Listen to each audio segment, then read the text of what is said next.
j'ai préparé cette présentation sur la base de travaux collectifs. Là, j'ai mentionné les noms de quelques collègues avec qui je travaille sur ces sujets-là. Il y en a d'autres, mais enfin bon, en tout cas, dont j'ai pu reprendre certaines de nos discussions, en particulier dans le cadre du réseau ATER dont je reparlerai, qui est un réseau international et un RISE. Alors, je ressors toujours cette figure, ça doit faire 20 ans, je ne l'ai pas bien améliorée depuis, mais c'est pas grave. Pour un peu illustrer la notion, incarner la notion de système agroalimentaire, en gros, autour de ses principaux maillons. Et là, c'était juste pour rappeler, enfin dire à ceux qui ne me connaissent pas, les autres, désolés, ne savent peut-être comment en fait j'en suis venue aujourd'hui à travailler sur enfin depuis pas mal de temps déjà, mais à l'échelle des systèmes alimentaires territoriaux. Au départ, moi j'ai travaillé sur l'alimentation bio. Euh, à la fin des années 90, ça m'a conduit à travailler, enfin à analyser, à observer l'émergence des AMAP et de pas mal d'autres initiatives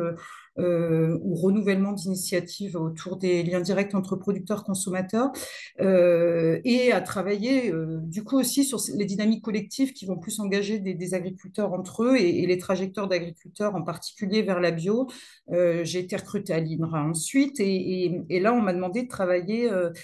beaucoup plus sur les questions de réduction d'intrants dans l'agriculture conventionnelle et dans des filières plus agro-industrielles. Et donc là, j'ai travaillé autour des analyses de verrouillage, plutôt à l'échelle de filière, donc plutôt spécialisé, disons, monoproduit, enfin, et vu comme système sociotechnique. Et c'est voilà, à partir de là, donc il y a 15 ans à peu près, que je me suis aussi installée en milieu rural, c'est important, et que j'ai un peu basculé vers, enfin carrément, même vers cette échelle des systèmes alimentaires territoriaux. Et en parallèle, depuis aussi en fait, mes débuts de travaux de thèse sur la bio, j'ai toujours suivi de près ou de loin et analysé les processus d'institutionnalisation de la bio d'abord, de l'agroécologie ensuite, en France et au Brésil en parallèle, et ça reste un de mes champs de travaux qui s'alimente aussi avec, enfin, dont je ne parlerai pas aujourd'hui, mais qui est important par rapport aux thématiques dont je vais traiter aujourd'hui. En fait, alors, je vous propose, je vais essayer, bon, en 30 minutes, je devrais sûrement passer vite sur des choses, mais de parler de deux choses, de deux entrées, disons, l'analyse des trajectoires des systèmes agroalimentaires territoriaux, et puis plus spécifiquement, l'analyse, c'était le titre, de la place de l'écologisation dans ces transitions et dans les projets de transition. Alors, ce petit schéma pour dire un peu quelles sont les influences théoriques, disons, qui appuient ces deux types d'approches, pour partie commune, pour partie un peu spécifique, puisque l'analyse des trajectoires, c'est une approche que j'ai plutôt construite au départ à partir des cadres des transition studies des théories des food régimes, donc plutôt des cadres assez macro, assez structurels, on pourrait dire, ou structuralistes, auxquels, enfin, que j'ai articulé avec mes approches, disons, plus de sociaux et sous un angle de sociologie pragmatiste, au sens d'une attention aux controverses, aux débats, mais aussi d'un travail ethnographique sur des collectifs, des arènes, des initiatives, etc. Et c'est plutôt des analyses sur plusieurs décennies, et c'est un cadre, vous verrez, enfin, une approche qu'on peut, une analyse qu'on peut construire avec les acteurs d'un territoire et qu'on a pu simplifier et partager dans le réseau européen. Le deuxième sujet que j'aborderai sur la place plus spécifique de la question de l'écologisation dans les transitions et dans les projets de transition. Là, ça parle plutôt de l'analyse de la construction de la transition alimentaire ou agroalimentaire comme un problème collectif territorial. Ça va plutôt combiner, bon, là aussi, de la sociologie pragmatiste, analyse de débat, de controverses, d'arènes, et puis un peu de l'analyse de l'action publique. En particulier, je me suis pas mal appuyée sur l'analyse cognitive des politiques publiques. Et là, c'est une perspective qui peut être bon, analytique ou éventuellement, j'en parlerai un peu aussi, s'ancrer dans une perspective de recherche-action. Et en tout cas, c'est sur une temporalité beaucoup plus courte qu'est celle de l'observation de près ethnographique de projets, justement. Voilà. Donc, bon. Premier point sur l'approche des trajectoires. Alors, appuyer sur quelques principes des transition studies ou plus spécifiquement de l'approche multiniveau, la multilevel perspective, qui est l'idée de à la fois prendre en compte l'importance de drivers ou de tendances globales et puis le rôle de niche ou d'innovation de niche qui vont influencer des trajectoires à des moments opportuns, voilà, et transformer plus ou moins ou pas le régime ou subsister en parallèle. Et donc, l'approche ancrée dans la sociologie pragmatiste, quant à elle vise à articuler ça avec une attention au débat, aux controverses, aux critiques qui sont portées en particulier du côté des niches ou entre guillemets régimes dominants et vice-versa, et puis aussi aux alliances et aux configurations de pouvoir situées et à leur transformation dans le temps. Donc en fait, voilà, à partir un peu de premières mises à l'épreuve sur plusieurs cas de territoire au travers de mes propres travaux, de ceux de mes étudiants, en particulier en Vallée de la Drôme avec la thèse de Sybille Buis, par exemple, et puis d'autres plus récemment. Dans le cadre du projet ATER et d'autres, en fait, on a établi le principe d'avoir 5 blocs analytiques principaux, assez classiquement, hein, où on va conduire un mapping, un repérage assez large des initiatives, programmes, etc. Une approche ethnographique qui va être plus ou moins dense selon les terrains, qui peut être sur des initiatives ciblées, mais aussi sur des trajectoires producteurs, une analyse des politiques publiques au fil du temps aux différents niveaux, une analyse des articulations en particulier entre politiques publiques et réseaux, initiatives privées, société civile, etc., et puis des modes de coordination et un accent donc sur les visions, débats et controverses. Donc concrètement, là, je vais prendre l'exemple sur lequel j'ai personnellement le plus travaillé, qui est celui de mon territoire, le sud de l'Ardèche. La démarche en fait d'analyse, bon, on peut dire c'est étalé sur une quinzaine d'années, mais c'est cristallisé dans une période plus courte d'environ 2 ans, où avec un groupe d'acteurs locaux, je passe vite, mais je pourrais y revenir dans la discussion, on a construit une analyse partagée, enfin, qui visait justement à être partagée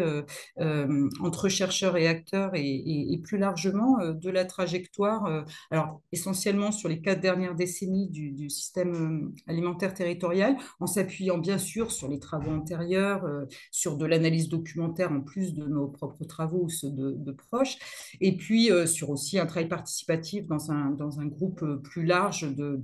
voilà, de recensement, d'initiatives, de politiques publiques clés, etc., qui nous ont permis d'alimenter ce travail. Ça a donné lieu au milieu à ce qu'on appelle, puisque ça c'est dans la formalisation qu'on a repris ensuite de manière plus large, on appelle une frise détaillée, donc en tout cas une trajectoire un peu détaillée où on va avoir des éléments voilà, de contexte plus large en haut, les politiques publiques en grisé au milieu, vous ne voyez pas, mais c'est pour vous donner une idée, puis ensuite les initiatives, programmes, projets, émergence de réseaux, etc., qui sont ancrés dans différents mondes en bas. Et puis la frise du bas, où là, on est plus dans de l'interprétation, donc a été discuté, et là, un vrai travail d'argumentation, de construction de la lecture de cette analyse partagée euh, avec ce collectif dans le cadre d'un projet de recherche-action où en gros on montre quelles sont les dynamiques concurrentes qui vont plutôt vers une écologisation ou plutôt vers une intensification alors de l'agriculture mais plus largement du système alimentaire en lien aussi avec les dynamiques démographiques qui sont importantes et puis, voilà, une évolution un peu des préoccupations sociétales plus larges et des points importants dans la trajectoire, mais beaucoup plus, comment dire, ciblés, comme sur ce territoire-là, par exemple, la crise fruitière dans les années 90 et une perspective, enfin, une démarche de relance viticole qui lui fait suite un petit peu plus tard, par exemple. Voilà. Alors, je ne rentre pas dans le détail là. Maintenant, ce que je voudrais essayer de vous donner à voir, c'est un peu ce que permet cette approche en termes de mise en perspective et de comparaison, effet d'écho, effet miroir,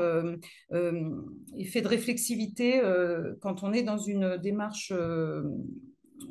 multiterritoire hein, ou interterritoire. Donc, dans le projet européen dont je parlais, qui est un RISE, donc c'est essentiellement fondé sur des mobilités, c'est un projet européen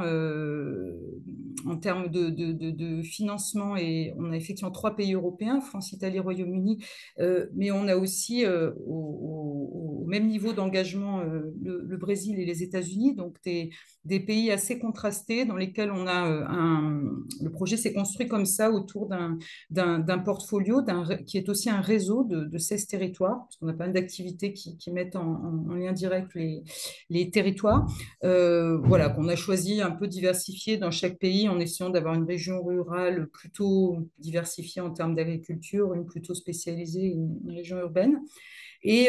comme c'est un RISE, c'est un projet intersectoriel, donc on a une moitié de partenaires recherche-université et une moitié qui sont de divers profils, collectivités territoriales, réseaux internationaux ou nationaux de développement rural, de droit à l'alimentation ou autres dans ces différents pays. Donc, je vais vous faire quelques zooms sur enfin, vous proposer quelques zooms sur des comparaisons un pour vous montrer un peu, enfin, essayer de vous montrer un peu. Bon, c'est un peu frais pour certaines, hein, c'est même du travail en cours, mais ce que ça donne, c'est mise en perspective. Alors, un premier élément, là, je reprends un peu la trajectoire qu'on appelle interprétative, donc autour des dynamiques justement d'évolution et en particulier d'écologisation versus intensification au fil du temps. En premier lieu, ce qu'on essaie de regarder, c'est comment ces dynamiques vont se dessiner de manière plus différente. Soit, alors ici, c'est le cas du Sud-Ardèche et puis en bas de l'Ouest vosgien, qui est un de nos cas, soit de manière un peu plus linéaire, entre guillemets, enfin régulière, soit avec des gros à-coups, comme c'est le cas en Ardèche, du fait de crise de certains secteurs, du fait aussi des dynamiques démographiques, à un moment donné, de volets de projets territoriaux ou de financements territoriaux qui ont pu booster certaines choses et puis moins à d'autres époques, etc. Et on montre, l'évolution aussi là-dedans, dans les deux cas de configuration euh, qu'on peut qualifier enfin, d'hybride ou d'intermédiaire. Hein. En Ardèche en particulier, c'est ce qui est d'ailleurs de plus en plus revendiqué par beaucoup d'acteurs. Et on montre aussi les liens avec le renouvellement et des formes de renouvellement différentes du monde agricole, de par les nouvelles populations qui arrivent, de par les stratégies de transmission, d'agrandissement, etc. Deuxième petit zoom, alors là, je reviens à mon schéma systémique, là, un peu vieillot, sur les rapports enfin, sur les liens entre les maillons des systèmes agroalimentaires et un peu les rapports de force entre guillemets, entre ces maillons-là. Là, un travail où on comparait ici aussi le cas de l'Ardèche avec une région aussi membre du réseau qui est le Carmarthenshire dans le pays de Galles. où on s'intéresse au rééquilibrage au fil du temps entre les rapports de force. Alors, c'est vu de manière très large, mais c'est de dire selon les périodes et selon qu'on regarde ça à l'échelle nationale ou plus régionale, on va avoir des poids différents et qui évoluent de certains maillons par rapport à d'autres et l'importance aussi qui va évoluer des pressions, des effets des pressions qu'exercent certains maillons sur d'autres. Donc là, par exemple, ce qu'on regardait, c'est que, ce qu'on a montré, c'est que autant dans le cas ardéchois, dans les trajectoires en particulier des années 2000, 2010, beaucoup autour des réseaux alternatifs, d'un fort soutien par les financements et les politiques régionales et européennes de ces initiatives de la société civile, des réseaux agricoles alternatifs, etc. On était dans ce type d'alliance et de quelque sorte de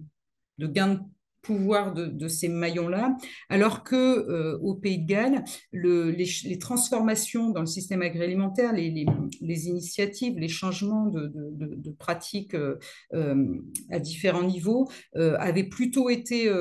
induites sous des modes d'articulation plutôt privés, pas du tout soutenus ou très peu soutenus, enfin, oui, peu soutenus par des financements publics, par exemple, par contraste avec le cas français et avec une forte mobilisation du côté lien enfin, des interactions entre les agriculteurs et les acteurs intermédiaires de la transformation, la collecte, etc., qui existe aussi ailleurs, hein, bien sûr, mais là encore, c'est une question, c'est en relatif. Et ce qu'on a montré aussi en bas à droite, c'est comment ces transitions s'appuient alors, sur ce qu'on appelait des arrangements qui vont articuler des caractéristiques biophysiques territoriales, c'est-à-dire vraiment des caractéristiques spécifiques dans le Pays de Galles, par exemple, qui vont favoriser un certain type d'élevage bovin extensif, par exemple, avec des formes d'innovation à la fois sociale autour des réseaux, par exemple, de connaissances, d'innovation entre réseaux de développement agricole et agriculteurs eux-mêmes ou entre les agriculteurs eux-mêmes, des formes d'innovation organisationnelle, comme je disais tout à l'heure, autour de la transformation, mise en marché, etc., et technique, et comment cela va plus ou moins affecter à la fois les pratiques agricoles et de mise en marché, logistique, tout ça, mais aussi éventuellement les pratiques de consommation. Troisième exemple, un peu de mise en perspective. Alors, c'est toujours issu du travail comparatif entre la France et le Royaume-Uni, avec là un accent, comme je l'évoquais tout à l'heure aussi sur Ardèche-Vosges, sur les dynamiques démographiques. Alors, colonisation, c'est souvent nos collègues, c'est plus nos collègues anglo-saxons qui emploient ces termes-là, mais en tout cas de renouvellement et changement des profils démographiques et profils des nouveaux arrivants, mais pas que, aussi sur les dynamiques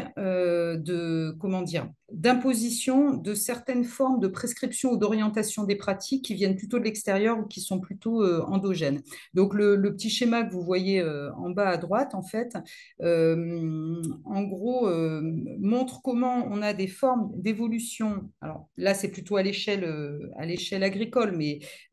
ça vaut aussi en partie à l'échelle système agroalimentaire des évolutions qui, en fait, selon les dynamiques justement plutôt exogènes d'imposition, soit par exemple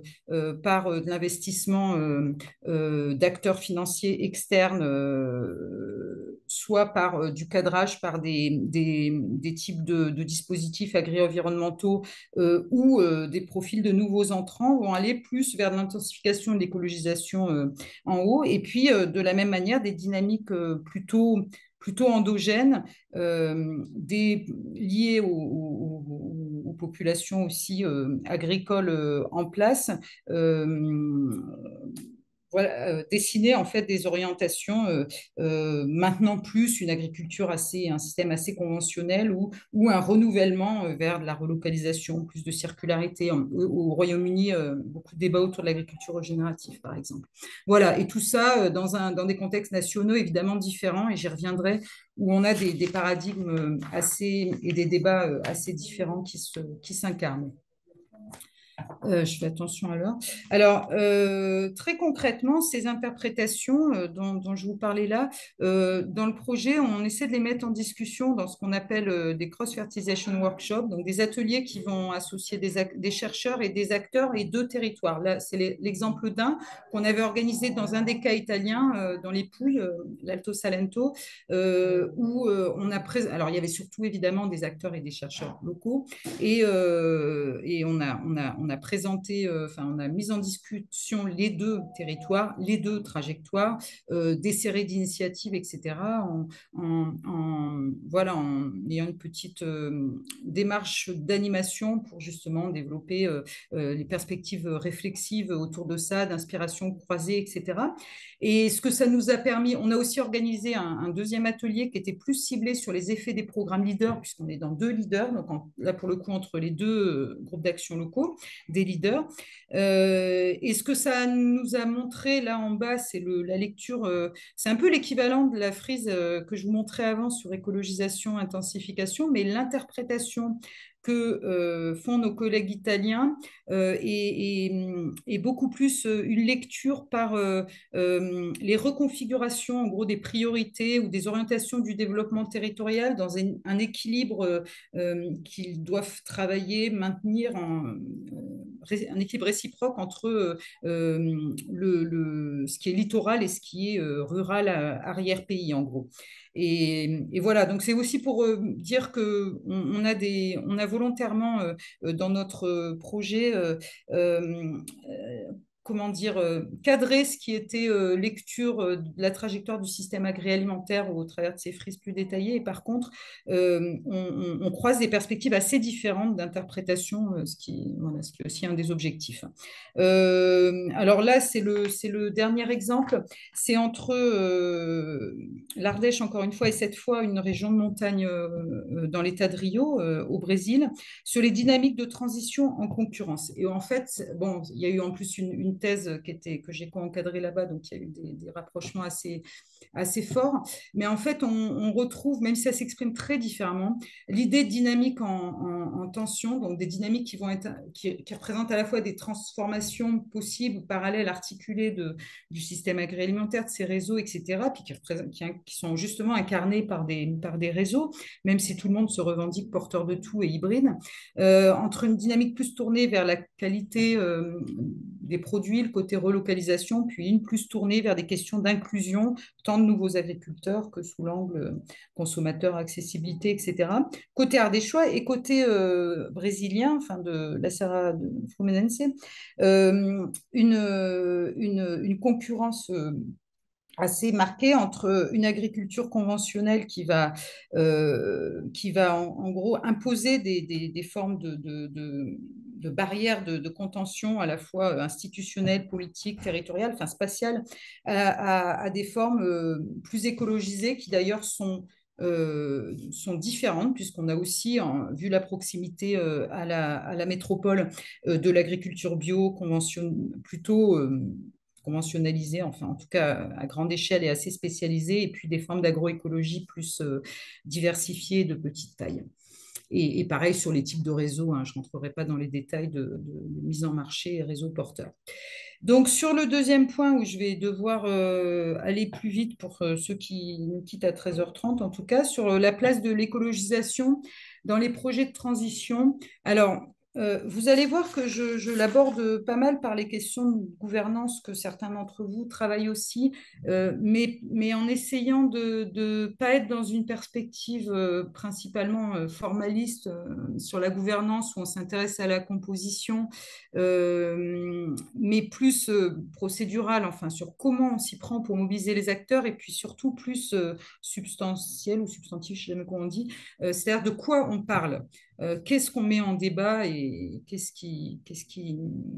domine ou pas. Voilà. Et là, bon, je vais de nouveau partir un peu de la comparaison internationale, mais pour aller vers de la comparaison entre territoires français, voire sur un seul territoire. Donc là, je reprends les cas dont j'ai parlé avant, donc Sud-Ardèche, Pays de Galles, enfin un territoire du Pays de Galles, le sud de l'Italie et puis la région montagneuse près de Rio au Brésil. Je ne vais pas tout développer, mais en gros, c'est pour vous montrer qu'on y rencontre enfin, on peut y repérer des narratifs portés par des réseaux différents et souvent qui vont correspondre aussi à des projets sur ces territoires qui sont assez différents. Hein. Je disais tout à l'heure, en Ardèche, on a un peu deux dynamiques. Au Royaume-Uni, je parlais d'agriculture ou d'agroécologie, justement régénérative, et le paradigme un peu plus conventionnel, entre guillemets, ou agro-industriel qui s'y oppose, c'est celui d'intensification soutenable, qui est très présent là-bas. Alto Salento, c'est très fortement sur le développement territorial, avec curieusement beaucoup moins de controverses qu'on peut le voir dans les autres territoires. Ça ne veut pas dire qu'il n'y en a pas, mais c'est moins explicite et publicisé. Et puis sur Rio, le côté nourrir la métropole, la nourrir en bio aujourd'hui, mais la nourrir globalement en fruits et légumes versus une agroécologie plus territoriale. Et ces narratifs, en fait, vont être soit assez cadrés, enfin cadrant et cadré d'ailleurs par des dispositifs, en particulier le leader dans le cas de l'Italie, et puis évidemment aujourd'hui les pattes dans les cas français. Ou pas du tout. Dans certains cas, il n'y a pas de gouvernance territoriale correspondant, en tout cas à cette échelle-là, ni de dispositif spécifique. C'est le cas du Brésil, ce qui n'empêche qu'il y a des arènes de débat, et donc c'est ça qu'on étudie. Et puis, il y a parfois des arènes plus autonomes, alors, comme dans le cas des choix, où on a, au travers de nos recherches-actions, constitué un conseil local de l'alimentation qui a une échelle que nous, on trouve pertinente, mais qui n'est pas une échelle d'action publique et qui est suprapath, on va dire, les pattes étant à petite échelle sur ce territoire. Et ces narratifs, donc là, je reviens sur la comparaison au départ des cas français et anglais. Ce qu'on montre, c'est comment en fait ces narratifs concurrents vont souvent, ou rivaux, ou parfois qui s'hybrident aussi, hein, vont articuler en fait des visions de l'agriculture et des visions, de plus en plus des visions de l'alimentation, de plus en plus articuler les deux. Par exemple, dans le cas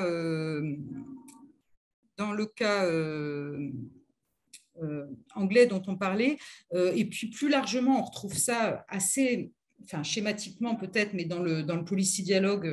au niveau international, voilà, autour des World Food Summit et de la FAO, etc., enfin des débats autour de ça, on a une sorte d'alliance qui s'incarne autour des notions d'intensification durable et de sécurité alimentaire, food security, qui va englober ou se relier à certains autres modèles comme Climate Smart Agriculture, comme les travaux sur les travaux sur la viande artificialisée, voire des choses comme ça. Et puis de l'autre côté, et donc qui sont plus portés aussi par des alliances d'acteurs des marchés et des États. Et puis du côté de la société civile et de certains acteurs agricoles aussi, voilà, des paradigmes différents qui vont s'articuler entre des modèles plutôt agricoles comme permaculture, agriculture bio, même agroécologie, qui justement est de plus en plus allé vers les systèmes alimentaires, et puis des paradigmes plus ciblés vraiment sur la justice ou la souveraineté alimentaire. Voilà, donc cette idée qu'en fait des alliances, des grandes alliances d'acteurs vont porter des combinaisons de paradigmes plutôt agricoles ou alimentaires qui composent des narratifs plus larges. Bon, ça, je vais passer pour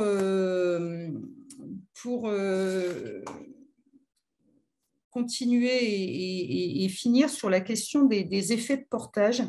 et du poids des acteurs porteurs sur les orientations prises par les projets. Alors là, c'était dans un projet français du métaprogramme Métabio, je suis un peu de la pub, enfin de la pub, que l'on a porté à plusieurs. On avait regardé, donc là j'ai juste pris 3 des 5-6 territoires qu'on avait, quels étaient les acteurs porteurs de différents projets éventuellement en co-présence sur un territoire et relier ça aux thématiques. Et dans les, bon, ça, on observe un peu tous autour de nous, dans les projets alimentaires territoriaux qu'on voyait émerger, les formes de gouvernance peuvent être variables, mais quand même souvent assez axées sur les collectivités territoriales et les acteurs agricoles. Alors, il y avait l'exemple de Montsartou qui est assez intéressant parce qu'il y a, comme il y a un fort accent santé, alimentation et santé, il y a eu une mobilisation assez précoce et forte. Et puis, il y a aussi il y a eu aussi une velléité de monter des partenariats forts avec la recherche, de créer même un diplôme universitaire, etc. Donc, des articulations avec la recherche. Et puis, dans d'autres territoires autour de Mirecourt, dans les Vosges, et puis en Sud-Ardèche, où on conduisait des projets de recherche-action, voilà, avec l'idée d'associer davantage la société civile, bon, la recherche évidemment, puisqu'on en était un peu à l'origine, et des thématiques qui vont être évidemment différentes, puisque dans le cas des PAT, elles sont davantage cadrées par les appels à projets. On a des effets, je vais passer vite là-dessus, mais on peut le regarder aussi sur le même territoire. C'est ce que j'avais fait entre un premier projet PAT, des tout premiers qui avaient démarré en 2016, des PAT plus récents, et puis le projet de recherche-action justement qu'on a construit sur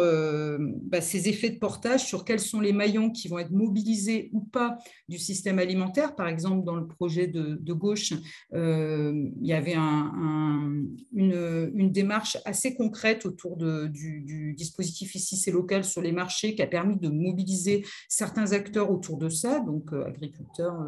sur la thématique de la distribution. Pareil, un truc assez ciblé sur la gestion du gaspillage dans les collèges qui a permis de mobiliser ce maillon-là de manière ciblée, mais tout un tas de thématiques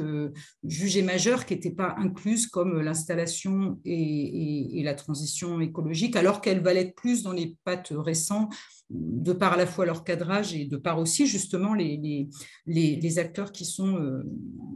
montent au créneau et qui sont associés. Bon, je pense que je n'ai pas le temps si on veut conclure décemment pour ceux qui sont à distance, mais on pourra y revenir ensuite. C'était sur cette question de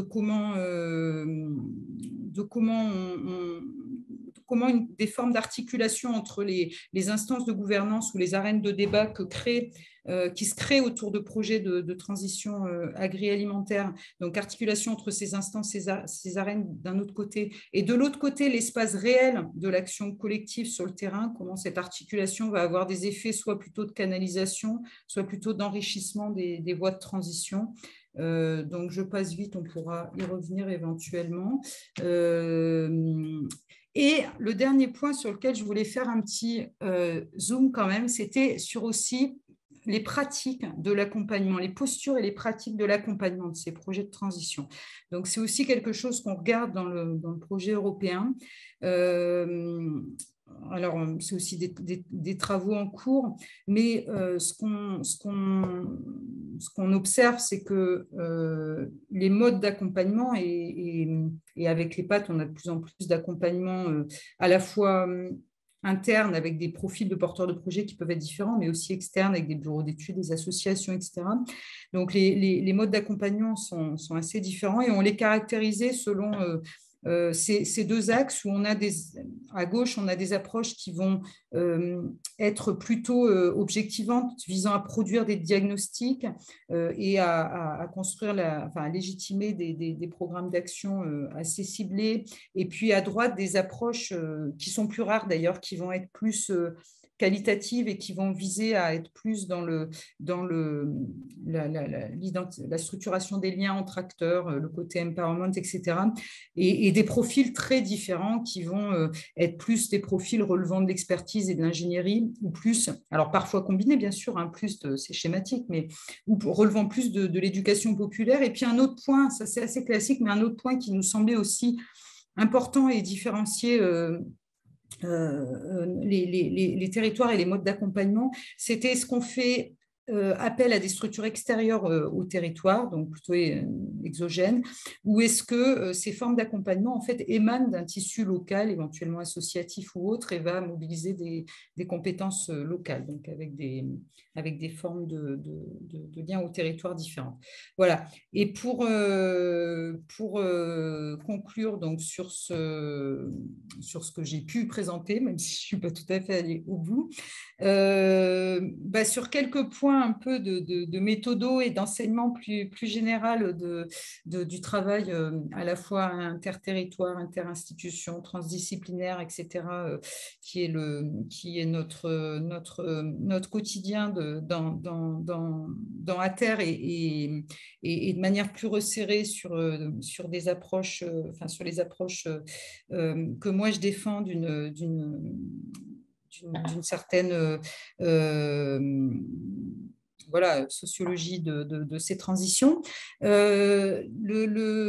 question de l'articulation de ces approches comparatives qui vont forcément être un peu éloignées et d'approches ethnographiques et de arriver à mettre en partage justement nos approches plus micro, plus ethnographiques